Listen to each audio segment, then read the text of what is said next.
10টা টাকা নিলাম। কানে কথা যায় না নাকি? শুনেছি। কেন নিলাম? শুধুবে না?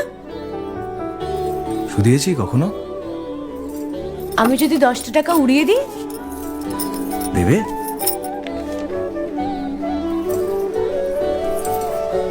আমি তবে যাই। আমরা থিয়েটার দেখতে যাচ্ছি। তুমি কি শুনলে আমি কি বললাম? বড় জ্বালাচ্ছ ললিতা।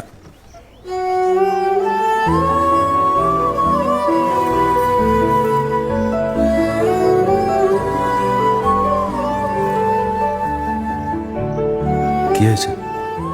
আমরা সবাই থিয়েটার দেখতে যাচ্ছি। আমরা বলতে? আমি, কালী, চারু। চারুকে চেনো? ওই যে পাড়ার মোড়ের বাড়ির আমার বন্ধুর ব্রাহ্মবাড়ি। হ্যাঁ, ওই চারু, চারুর মা আর ওর মামা।